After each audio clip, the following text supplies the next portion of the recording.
Assalamualaikum warahmatullahi wabarakatuh. Kami dari kelompok 10 yang beranggota saya, Aulia Nusya Fitri, dan rekan saya, Fadil Al-Hadar, dan teman saya lagi, Amelia.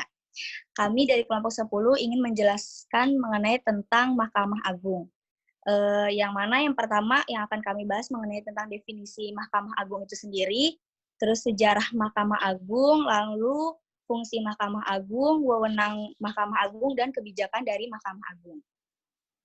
Pertama yaitu definisi Mahkamah Agung. Mahkamah Agung secara umum menurut Undang-Undang Nomor 14 Tahun 1970, Bab 3, Pasal 26 Ayat 1 dikatakan, Mahkamah Agung adalah lembaga tertinggi dalam sistem tata negara Indonesia, dalam kekuasaan kehakiman. Mahkamah Agung ini berdiri sendiri dan bebas dari pengaruh lembaga manapun. Mahkamah Agung itu membawahi sejumlah badan peradilan. Ada peradilan umum, peradilan militer, peradilan agama, dan peradilan tata usaha negara. Mahkamah Agung berwenang untuk menyatakan tidak sah suatu peraturan perundang-undangan dari tingkat yang lebih rendah dari undang-undang atas alasan bertentangan dengan peraturan perundang-undangan yang lebih tinggi. Peraturan tentang tidak sahnya peraturan perundang-undangan tersebut dapat diambil berhubungan dengan pemeriksaan dalam tingkat kasasi. Pencabutan dari peraturan perundang-undangan dinyatakan tidak sah tersebut dilakukan oleh instansi yang bersangkutan. Selanjutnya, mengenai tentang kekuasaan kehakiman itu diatur dalam Undang-Undang Nomor 4 Tahun 2004 yang menyatakan dalam pasal 11 ayat 1 bahwa Mahkamah Agung itu merupakan pengadilan kenapa sih?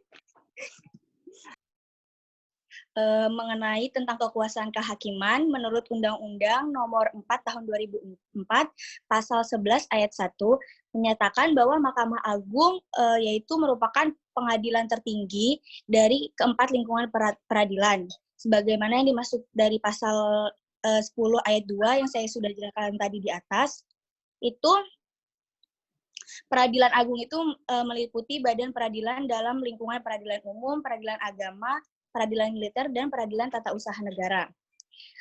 Sedangkan pasal 1 dan pasal 2 Undang-Undang Nomor 14 Tahun 1985 tentang Mahkamah Agung dinyatakan dalam pasal 1-nya Mahkamah Agung ini merupakan lembaga tertinggi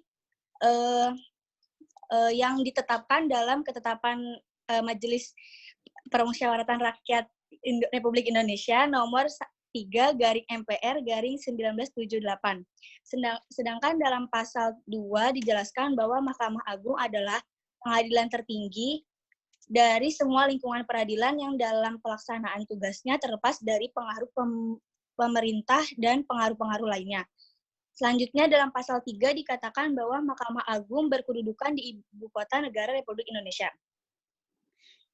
Selanjutnya yaitu sejarah Mahkamah Agung. Awal mula adanya Mahkamah Agung di Indonesia itu dulu datangnya itu dari masa penjajahan Belanda. Kemudian yang dinamakan Justiti Hogershof Kriminallandron van Justiti Hogershof, yaitu merupakan pengadilan tertinggi yang berkedudukan di Jakarta dengan daerah hukum meliputi seluruh Indonesia. Selanjutnya itu di dalamnya itu terdapat ketua dan 2 orang anggota, sebuah Pokral Jenderal dan 2 orang advokat jenderal. Selanjutnya setelah masa penjajahan Belanda, Indonesia ada masa penjajahan Jepang. Masa penjajahan Jepang, badan kehakiman tertinggi disebut dengan Saiko Hain.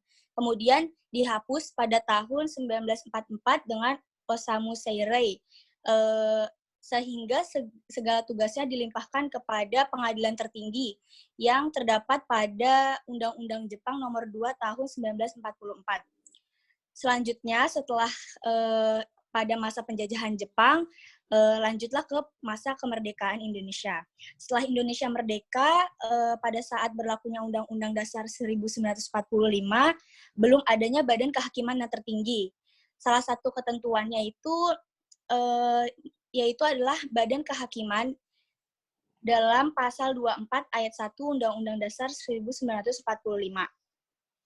Eksistensinya Mahkamah Agung ditetapkan setelah di Undang-Undang Nomor 7 Tahun 1947 tentang susunan kekuasaan Mahkamah Agung dan Kejaksaan Agung yang dimulai berlaku pada tanggal 13 Maret 1947.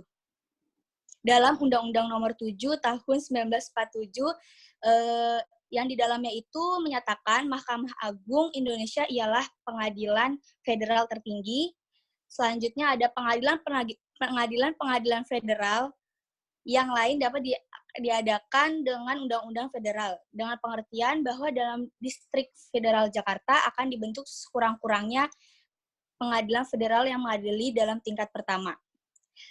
Selanjutnya Hakim Agung. Hakim Agung itu harus mempunyai syarat sebagai berikut, yaitu Hakim Agung itu harus warga negara Indonesia, harus berjiwa Republik Indonesia, harus berjiwa Pancasila dan mengamalkan nilai-nilai dalam Pancasila, dan bersarjana hukum, ahli hukum, bukan hanya sarjana hukum, tapi dia harus ahli hukum juga, kemudian berumur serendah-rendahnya 35 tahun, dan yang terakhir itu dia harus memiliki pengalaman sedikit-sedikitnya 10 tahun dalam bidang hukum. Selanjutnya akan disampaikan oleh teman kami, Fadil, mengenai tentang fungsi Mahkamah Agung. Selanjutnya pembahasannya adalah fungsi Mahkamah Agung. Dalam sebuah lembaga tidak mungkin bahwasannya lembaga itu tidak ada fungsinya, dan fungsi Mahkamah Agung ini terdapat di dalam Undang-Undang Dasar 1945 dan ada 5, yaitu yang pertama fungsi peradilan. Nah, sebagai pengadilan negara tertinggi, fungsi Mahkamah Agung merupakan yang pertama ada pengadilan kasasi yang bertugas membina keseragaman dalam penerapan hukum melalui putusan kasasi dan peninjauan kembali, menjaga agar semua hukum dan undang-undang di seluruh wilayah negara RI diterapkan secara adil, tepat, dan benar. Nah, di samping tugasnya sebagai pengadilan kasasi, Mahkamah Agung juga berwenang memeriksa dan memutuskan pada tingkat pertama dan terakhir. Nah, semua sengketa tentang kewenangan mengadili, permohonan peninjauan kembali, putusan pengadilan yang telah memperoleh kekuatan hukum tetap. Nah, ada juga semua sengketa yang timbul karena perampasan kapal asing dan muatannya oleh kapal perang. Selanjutnya juga ada Republik Indonesia berdasarkan peraturan yang berlaku, yaitu pasal 33 dan pasal 78 Undang-Undang Mahkamah Agung nomor 14 tahun 1985. Yang kedua ada fungsi pengawasan. Fungsi pengawasan Mahkamah Agung ini adalah melakukan pengawasan tertinggi terhadap jalannya peradilan di semua lingkungan peradilan, dengan tujuan agar peradilan yang dilakukan pengadilan-pengadilan diselenggarakan dengan sesama dan wajar dengan berpedoman pada asas peradilan yang sederhana, cepat, dan biaya ringan, tanpa mengurangi kebebasan hakim dalam memeriksa dan memutuskan perkara, yang tertuang dalam pasal 4 dan pasal 10 Undang-Undang Ketentuan Pokok Kekuasaan nomor 14 tahun 1970.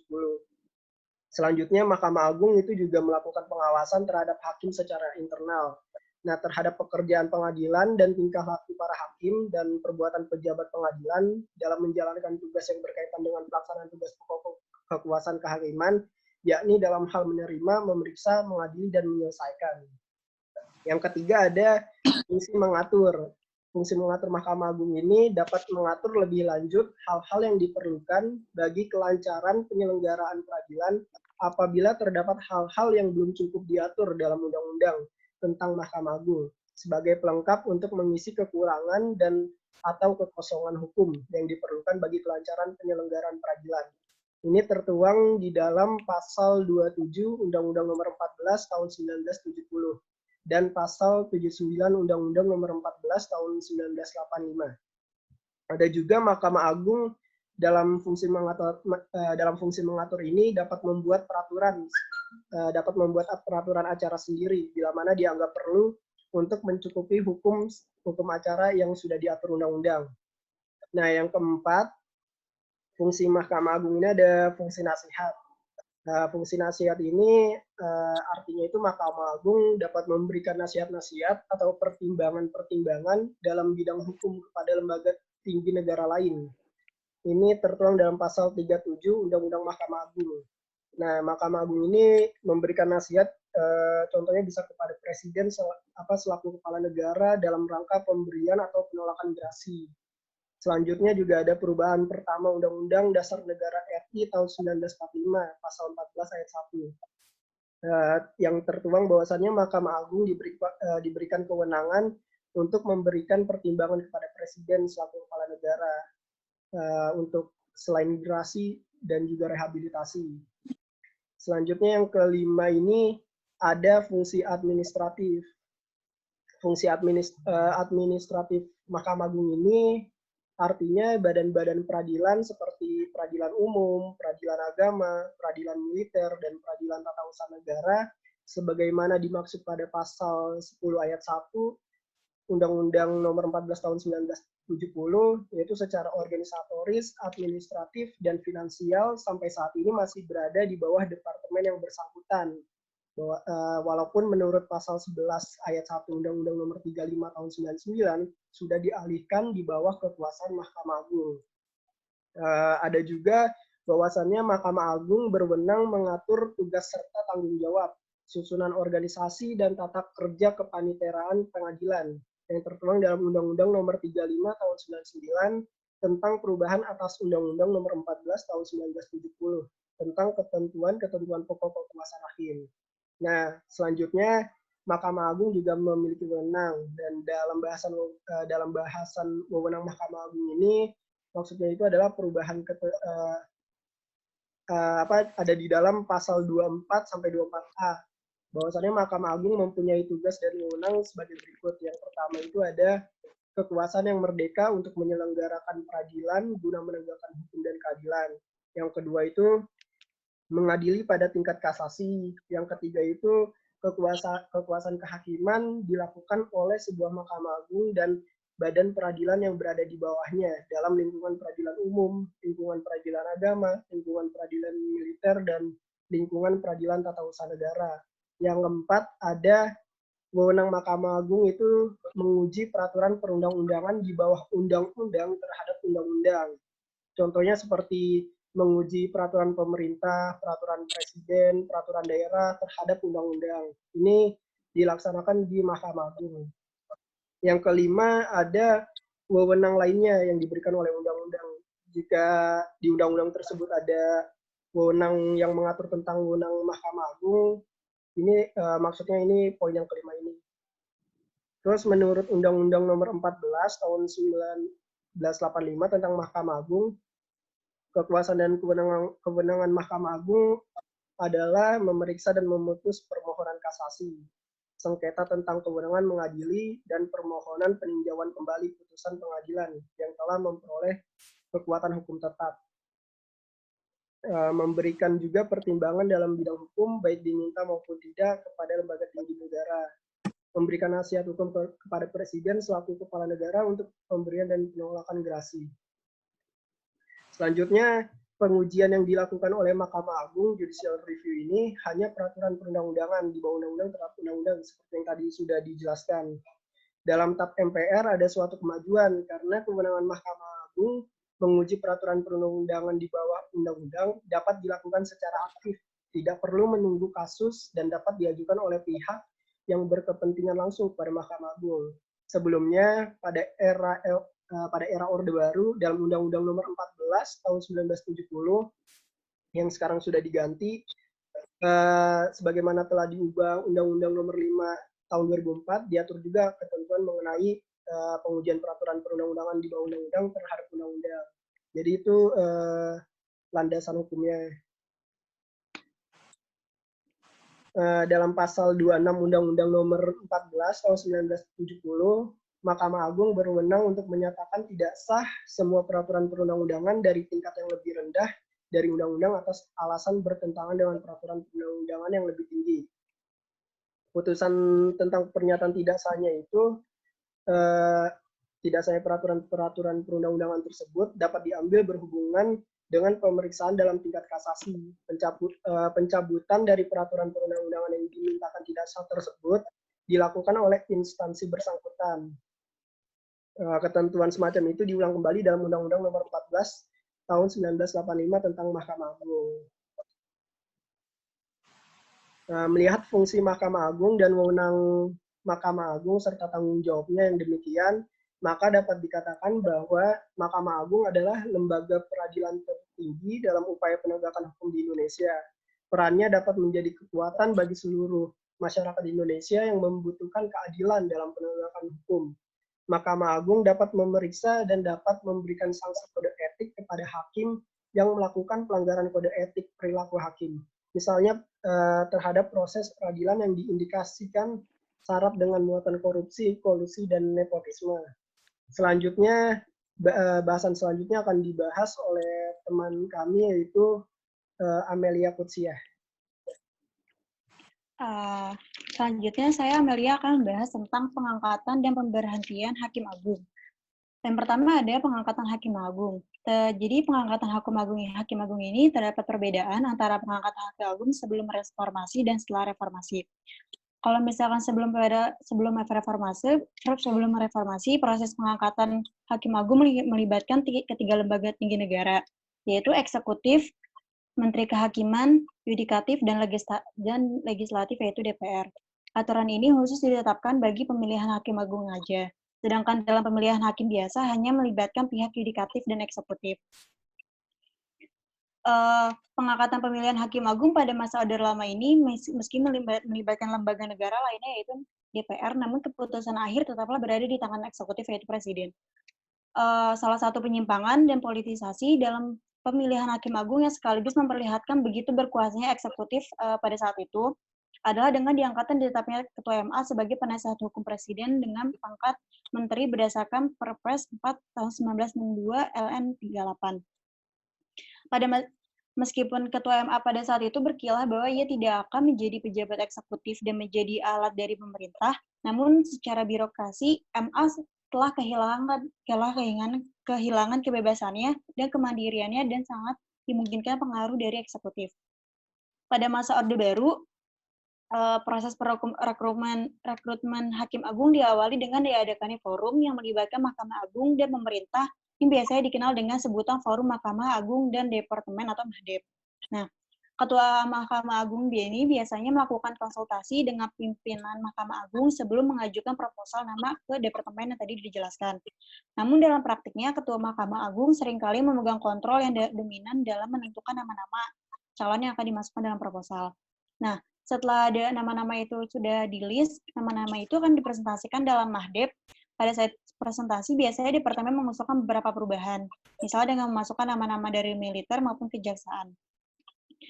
Setelah nama-nama kandidat hakim di Agung dibahas, kemudian nama-nama tersebut diserahkan ke DPR yang kemudian diangkat sebagai Hakim Agung oleh Presiden. Dengan demikian dapat disimpulkan bahwa peran MAHDEP dalam rekrutmen Hakim Agung jauh lebih signifikan apabila dibandingkan dengan peran Dewan Perwakilan Rakyat. Hal ini terkait dengan lemahnya posisi Dewan Perwakilan Rakyat dibandingkan dengan kekuasaan pemerintah atau eksekutif. Sedangkan setelah reformasi, pengangkatan Hakim Agung juga berubah, yaitu reformasi hukum tersebut salah satunya dituangkan dalam bentuk amandemen UUD Republik Indonesia 1945. Setelah amandemen, mekanisme perekrutan Hakim Agung berbeda dari biasanya. Calon Hakim Agung diseleksi oleh Komisi Yudisial dan diajukan untuk mendapat persetujuan DPR sebagaimana mestinya. Menurut pasal 24 ayat 3 UUD 1945 yang berbunyi calon Hakim Agung diusulkan oleh Komisi Yudisial kepada DPR untuk mendapatkan persetujuan dan selanjutnya ditetapkan sebagai Hakim Agung oleh Presiden. Kan kalau sebelum reformasi itu Komisi Yudisial tidak ikut serta. Kalau setelah reformasi ikut serta. Komisi Yudisial ini bertindak sebagai pengusul, sedangkan DPR sebagai pemberi persetujuan atau penolakan, dan selanjutnya ditetapkan dengan keputusan Presiden. Menurut pasal 24A ayat 1 UUD 1945, hanya menyatakan bahwa calon Hakim Agung diajukan oleh Komisi Yudisial kepada DPR dan selanjutnya ditetapkan oleh Presiden. Hak untuk menyetujui atau menolak inilah yang disebut hak konfirmasi yang hanya dimiliki oleh Dewan Perwakilan Rakyat atau DPR. Dengan demikian, calon yang diajukan oleh Komisi Yudisial cukup sebanyak yang diperlukan, yang apabila tidak dapat persetujuan baru diajukan lagi alternatif calon penggantinya. Adanya keterlibatan DPR dalam proses pengangkatan Hakim Agung tersebut juga berkaitan dengan kepentingan untuk menjamin adanya akuntabilitas atau public accountability dalam pengangkatan dan juga dalam pemberhentian Hakim Agung. Sebagai lembaga teknis administrasi, KAI harus dijamin independen dari campur tangan politik dari pemerintah. Bahkan sebaiknya kayak juga diamankan dari keterlibatannya dengan pengaruh politik lembaga swadaya masyarakat. Terus yang kedua ada pemberhentian Hakim Agung. Hakim Agung juga dapat diberhentikan di tengah jabatannya. Komisi Yudisial berwenang untuk mengevaluasi dan menilai setiap Hakim Agung. Dalam hal terjadi pelanggaran kode etika, maka terhadap Hakim Agung yang bersangkutan dikarenakan sanksi etika sebagai mestinya. Dalam hal Hakim Agung melakukan pelanggaran yang berat, baik pelanggaran etika maupun pelanggaran hukum yang menyebabkan terancam sanksi pemberhentian, maka usul pemberhentian itu diajukan oleh KY karena dia mengawasi atau mengevaluasi untuk mendapatkan persetujuan atau penolakan dari DPR. Apabila DPR menyetujui usul pemberhentian itu, barulah diusulkan ke Presiden. Jadi, mau pengangkatan mau pemberhentian tetap sama dari KY, terus ke DPR, baru ke Presiden. Apabila DPR menyatakan menolak mengusul pemberhentian tersebut, maka sanksi pemberhentian yang diusulkan oleh KY tidak dapat dilaksanakan. Yang KY wajib mengadakan penyesuaian terhadap keputusan menyangkut hakim yang bersangkutan dengan sebaik-baiknya. Jika usul pemberhentian Hakim Agung itu dapat persetujuan dari DPR, maka KY segera mengajukan usul itu ke Presiden untuk ditetapkan secara administratif dengan keputusan Presiden. Untuk mengisi kekosongan itu, KY segera mengajukan usul calon pengganti DPR, calon pengganti Hakim Agung kepada DPR untuk mendapatkan persetujuan dan diajukan lagi ke Presiden sesuai dengan pengangkatan Hakim Agung yang seharusnya. Hakim Agung ini dilarang untuk menangkap jabatan, yaitu wali, pengampu, dan pejabat yang berkaitan dengan suatu perkara diperiksa olehnya, pengusaha, dan advokat. Dalam pasal 23 ayat 1 UU KY ditegaskan mengenai usul penjatuhan sanksi yang dapat diberikan oleh KY kepada hakim sesuai dengan tingkat pelanggarannya, yaitu pertama, teguran tertulis, yaitu pemberhentian sementara ataupun pemberhentian untuk selamanya. Apabila badan peradilan atau hakim telah diberikan peringatan atau paksaan tetapi tidak melaksanakan kewajibannya, maka pimpinan badan peradilan atau hakim yang bersangkutan dikenakan sanksi sesuai dengan peraturan perundang-undangan di bidang kepegawaian. Semua keterangan dan data ini bersifat rahasia, sedangkan mengenai ketentuan tata cara pelaksanaan tugas sebagaimana dimaksud pada pasal 22 ayat 1 diatur oleh Komisi Yudisial. Keputusan Presiden ini mengenai pemberhentian hakim ditetapkan dalam jangka waktu paling lama 14 hari. Secara universal, kewenangan pengawasan KY tidak menjangkau Hakim Agung pada Mahkamah Agung karena Komisi Yudisial adalah merupakan mitra dari Mahkamah Agung dalam melakukan pengawasan terhadap para hakim pada badan peradilan di semua lingkungan peradilan yang ada di bawah Mahkamah Agung. Secara universal, kewenangan pengawasan KY tidak menjangkau Hakim Agung pada Mahkamah Agung karena menurut pasal 32 Undang-Undang Nomor 5 Tahun 2004 tentang Mahkamah Agung yang berbunyi sebagai berikut, Mahkamah Agung melakukan pengawasan tertinggi terhadap penyelenggaraan peradilan di semua lingkungan peradilan. Mahkamah Agung juga mengawasi tingkah laku dan perbuatan pada hakim di semua lingkungan peradilan. Di samping itu, khusus mengenai usul pemberhentian terhadap Hakim Agung dilakukan oleh Ketua Mahkamah Agung dan kepada Hakim Agung yang bersangkutan diberi kesempatan untuk membela diri dan lebih dulu diharapkan menjelas kehormatan. Mahkamah Agung juga diharapkan meningkatkan pengawasan, terutama dengan cara lebih membuka diri dalam merespons kritik, harapan, dan saran dari berbagai pihak. Oleh karena itu, dalam prinsip kebebasan hakim tersebut terkandung kewajiban bahwa hakim untuk membebaskan dirinya dari bujuk rayu, tekanan, paksaan, ancaman, atau rasa takut akan adanya tindakan balasan karena kepentingan politik.